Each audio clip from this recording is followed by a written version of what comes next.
If you bought jewelry in the UK in the last 5 years, this video is probably going to make you angry, not at jewelry, at the people who sold it to you. The British jewelry market runs on one assumption that the high street has perfected, that you will never ask the same question about all the pieces you're looking at before you buy, that you will accept that a name on a box is worth 5 times the material cost, that you will never lift the hood before swiping your card. Every brand on this list is counting on that. Starting with number 13. Number 13, Links of London. Links of London built a silver jewelry empire on the back of British heritage storytelling and prime high street location. Their charm bracelets, their signature designs, their silver jewelry sits in every major shopping center in the country. A typical Links of London silver bracelet retails between $200 and $400. The material cost for silver, the craftsmanship, and the actual components sits below $30. That's a markup of more than 10 times the cost of production. The brand doesn't survive on the quality of the silver. It survives on the location of the shop, the heritage narrative, and the assumption that you won't question what's inside. When these pieces hit the secondary market, they lose 60 to 70% of their value instantly because the brand premium evaporates the moment you're not buying from Links of London. You're not paying for silver, you're paying rent on Oxford Street. Number 12. Olivia Burton Watches and Jewelry. Olivia Burton positioned itself as lifestyle jewelry for a younger demographic, specifically targeting women in their 20s and 30s with aesthetic-driven marketing. The pieces are often costume jewelry or thin gold plating over base metal dressed up as something more valuable. Retail prices run $80 to $180 for pieces that cost less than $10 to manufacture. The brand's entire value proposition is based on Instagram marketing and influencer partnerships, rather than material quality or craftsmanship. When an Olivia Burton piece breaks, repair is often not worth the cost because the base metal or construction doesn't justify the labor. You're buying aesthetic and marketing, not durability. The pieces are pretty when new. The resale value approaches zero. Number 11.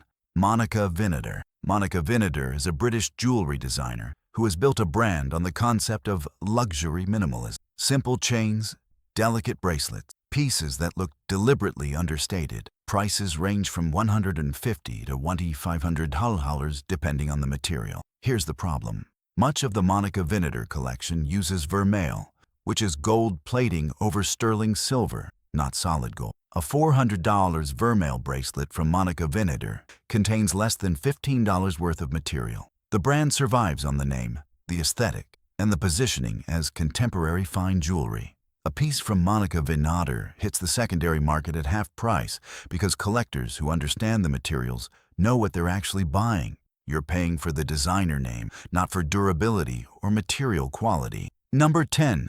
Astrid & Miyu. Another London-based minimalist jewelry brand. Astrid & Miyu has built significant social media presence with delicate geometric pieces targeted at young professional women. Most of their collection is gold vermeil or gold plating over sterling silver. Retail prices sit between $35 and $200. The actual gold content is minimal. The base material is often base metal beneath the plating. The brand markets itself with language like fine jewelry and luxury, but the construction and materials are costume jewelry level. The only thing that makes it look different is the aesthetic of the design and the Instagram presentation. 6 months into daily wear, the plating begins to show the base metal underneath. The brand knows this will happen. That's the business model. You replace it with another Astrid & Miyu piece.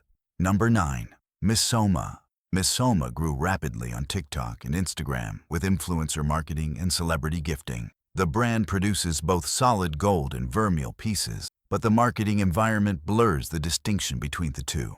A $95 vermeil pendant and a $120 solid gold pendant sit next to each other in the same aesthetic grid with similar language, and most customers assume they're equivalent. They're not. One will last decades, the other will last until the plating wears through.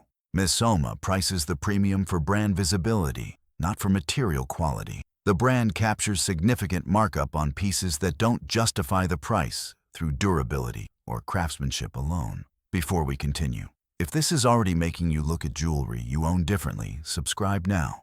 because what comes next in this list gets more aggressive with the markup. You're going to want to see all of it. Number 8. Jewellery. Jewellery markets itself as fine jewelry for everyday wear, which sounds good in theory, but masks the reality of their business model. Much of their collection is vermeil, sold in an environment where customers assume they're getting solid gold. A jewelry piece at $150 might be vermeil, while an equivalent solid gold piece costs $120 from a specialist retailer with proper hallmarking. Jewelry's markup comes from brand positioning, influencer associations, and the assumption that a direct-to-consumer model means better value. It doesn't. You're paying marketing costs that a hallmarked jeweler doesn't have. The pieces are pretty. The value